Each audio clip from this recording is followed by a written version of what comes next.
नमस्कार दोस्तों, स्वागत है आपका एक बार फिर से हमारे चैनल सनातन लोक एसएल पर। जय श्री राम। कैसे हैं आप सब। महाभारत का युद्ध शुरू होने को था। देश भर के योद्धा या तो कौरवों के साथ थे या फिर पांडवों के। इसी बीच महाबली भीम के पौत्र बर्बरीक भी बढ़ रहे थे कुरुक्षेत्र की ओर। श्री कृष्ण को जैसे ही पता चला कि बर्बरीक रणभूमि की तरफ आ रहे हैं तो वह आशंका से घिर उठे। उन्हें डर था कि यह योद्धा कौरवों की सेना के साथ हो जाएगा। बर्बरीक का कौरवों की तरफ से लड़ना यानी पांडवों की हार। बेवजह भी नहीं था श्री कृष्ण का डर। अपने पिता घटोत्कच से ज्यादा मायावी और बलशाली थे बर्बरीक। कर्ण की तरह दानी, शक्ति स्वरूपों के अनन्य उपासक। इसी उपासना और गुरु विजय सिद्धसेन की कृपा से उन्हें मिला था अतुलित बल, इंद्रियों को वश में रखने का वरदान और हमेशा साथ रहने वाले 3 अचूक बाण। ये कोई साधारण बाण ना थे। इन्हें जिस भी लक्ष्य पर चलाया जाता उसका बेधा जाना तय था। लेकिन अपने दादा भीम का साथ छोड़कर बर्बरीक क्यों लड़ते कौरवों की ओर से? तो जवाब है उनके गुरु की सीख। गुरु ने कहा था कि युद्ध में हमेशा कमजोर का साथ देना। बस इसी को लेकर चिंता थी भगवान कृष्ण को।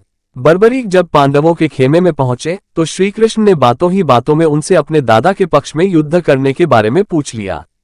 इस पर बर्बरीक ने जवाब दिया कि वो अपने गुरु को वचन दे चुके हैं कि हमेशा कमजोर के साथ ही रहेंगे।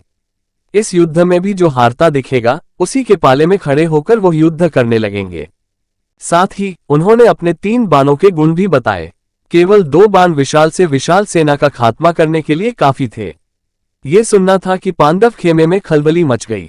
उन्हें लगा कि अगर कौरव हारने लगे तो बर्बरीक कौरवों की तरफ से युद्ध करने लगेंगे। श्री कृष्ण को भी इस बात का भान था।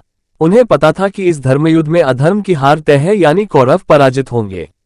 लेकिन जैसे ही बर्बरीक कौरवों को पराजित होता देखेंगे तो अपने प्रण के मुताबिक उनकी ओर से युद्ध में उतर जाएंगे। श्री कृष्ण ने बर्बरीक से पूछा कि वो अगर युद्ध ही न करे तो? इस पर बर्बरीक ने जवाब दिया कि ऐसा नहीं हो सकता। वो योद्धा है और युद्ध तो करेंगे ही। गुरु को दिए वचन को भी निभाएंगे। इतना कहते हुए वो बाहर चले गए। पांडव खेमे में इसके बाद मंत्रणा हुई।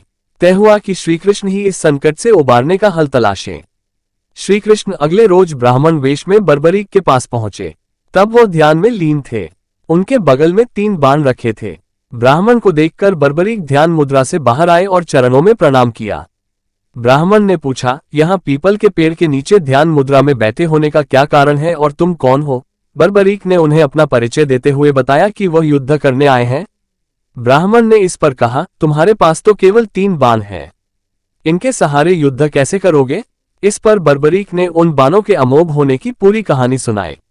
ब्राह्मण ने पीपल के पेड़ की तरफ उंगली दिखाते हुए कहा, मान लो ये पीपल का पेड़ एक विशाल सेना है और इसके सभी पत्ते एक एक सैनिक। कैसे तुम इन बाणों से उन्हें बेधोगे? इस पर बर्बरीक जैसे ही अपने बाणों का चमत्कार दिखाने के लिए धनुष उठाने को मुड़े, श्री कृष्ण ने पीपल का एक पत्ता अपने पैर के नीचे छुपा लिया। बर्बरीक ने अपने धनुष पर एक बाण चढ़ाया और पीपल के पेड़ की तरफ छोड़ दिया। सभी पत्तों पर निशान लग गए। इसके बाद जैसे ही उन्होंने दूसरा बाण छोड़ा, सभी पत्ते जमीन पर जा गिरे और तीर ब्राह्मण के पैर में जाकर लग गया। ब्राह्मण के पैर से खून रिश्ता देखकर बर्बरीक हैरान हो गए। उन्हें अंदाजा हो गया कि यह कोई साधारण ब्राह्मण नहीं, अन्यथा इनकी मौत हो गई होती।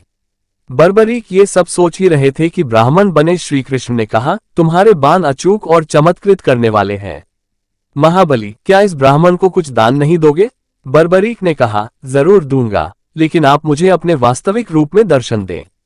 श्री कृष्ण ने जैसे ही अपना रूप दिखाया, बर्बरीक उनके पैरों पर गिर पड़े और बोले, भगवान, जो मांगना हो मांगे। श्री कृष्ण ने उनका शीश मांग लिया। इस पर बर्बरीक ने कहा, लेकिन भगवान, मैं महाभारत का युद्ध देखना चाहता हूं। मैंने सुना है कि इतना बड़ा युद्ध न तो कभी लड़ा गया और न ही लड़ा जाएगा। यह अवसर मुझसे मत छीनिए। इस पर श्री कृष्ण ने कहा कि धड़ से अलग होने के बाद भी शीश जीवित रहेगा। आंखें सब देख सकेंगी और कान सब सुन सकेंगे। ये सुनते ही बर्बरीक की इच्छा पूरी हो गई और उन्होंने तलवार से अपना शीश काटकर भगवान श्री कृष्ण को दे दिया। मधुसूदन ने बर्बरीक का कटा शीश कुरुक्षेत्र के पास की ऊंची पहाड़ी पर रख दिया, जहां से उसने महाभारत का पूरा युद्ध देखा। श्री कृष्ण को बर्बरीक अपना मार्गदर्शक मानते थे। वजह थी, जन्म के बाद जब घटोत्कच उन्हें लेकर द्वारका पहुंचे तो श्री कृष्ण ने ही उन्हें शक्ति स्वरूपों की उपासना के लिए महिसागर जाने को कहा था। बर्बरीक ने वहीं पर शक्ति स्वरूपों की उपासना की और गुरु विजय सिद्धसेन की सिद्धि पूरी होने तक उनकी रक्षा की थी। इसी के प्रतिफल में वह अजेय बन सके थे। महाभारत के युद्ध में जब पांडवों को विजय मिली तो उनमें श्रेय लेने की होड़ मच गई। युधिष्ठिर कृतज्ञ हो रहे थे वासुदेव के प्रति। वहीं भीम को लग रहा था कि उन्होंने ही धृतराष्ट्र के पुत्रों को मारा है और इस वजह से युद्ध का परिणाम उनके पक्ष में आया। दूसरी ओर अर्जुन भी श्री कृष्ण के प्रति ही कृतज्ञ रहे। आखिरकार तय हुआ कि बर्बरीक ने पूरा युद्ध देखा है तो उन्हीं के पास चला जाए। बर्बरीक ने उनसे कहा, मैंने तो शत्रुओं के साथ केवल एक पुरुष को युद्ध करते देखा है। उनके बाईं ओर 5 मुख थे और 10 हाथ, जिनमें त्रिशूल आदि वह धारण किए थे। दाहिनी ओर 1 मुख और 4 भुजाएं थीं, जिनमें चक्र आदि अस्त्र शस्त्र थे। बाईं ओर उनके जटाएं थीं और ललाट पर चंद्रमा सुशोभित हो रहा था। अन्न में भस्म लगी थी। दाहिनी ओर मस्तक पर मुकुट था। अंगों पर चंदन लगा था और कंठ में सुशोभित थी कौस्तुभ मणि। उस पुरुष को छोड़कर कौरव सेना का नाश करने वाले दूसरे किसी पुरुष को मैंने नहीं देखा। श्री कृष्ण ने इसके बाद बर्बरीक को कलयुग में उनके नाम यानी श्याम के नाम से पूजे जाने का वरदान दिया और उनके शीश को रूपवती नदी में प्रवाहित कर दिया। यही बर्बरीक बने खाटू श्याम। माना जाता है कि कलयुग आने के कई साल बाद बर्बरीक का शीश एक नदी में पाया गया, जिसे राजस्थान के सीकर जिले में श्याम कुंड के पास दफना दिया गया। जिस जगह पर इसे दफनाया गया उस स्थान को खाटू नाम से जाना जाने लगा। कहते हैं कि जहां शीश दफनाया गया था उस जगह जब गाय जाती तो उनके थन से दूध रिसने लगता। जब स्थानीय ग्रामीणों ने उस जगह को खोदकर देखा तो उन्हें एक सिर मिला। ग्रामीणों ने सिर के बारे में पता लगाने के लिए उसे गांव के एक विद्वान ब्राह्मण को सौंप दिया। इसी बीच उस स्थान के राजा रूप सिंह चौहान को स्वप्न में खाटू श्याम ने दर्शन दिए और जहां उनका सिर मिला था वहां एक मंदिर बनाने की बात कही। राजा ने आदेश का पालन किया, मंदिर का निर्माण कराया और फाल्गुन शुक्ल एकादशी को खाटू श्याम की प्रतिमा स्थापित करवाए। तभी से यहाँ फाल्गुन में 12 दिन का मेला लगता है। चूंकि जहाँ सिर मिला उस जगह को खाटू नाम से जाना जाता था, इसलिए बर्बरीक को खाटू श्याम कहा जाने लगा। इस प्राचीन मंदिर पर आक्रांताओं ने कई बार हमला बोला, नुकसान पहुंचाया। बताते हैं कि सन 1720 में राजा अभय सिंह ने इसका जीर्णोद्धार करवाया।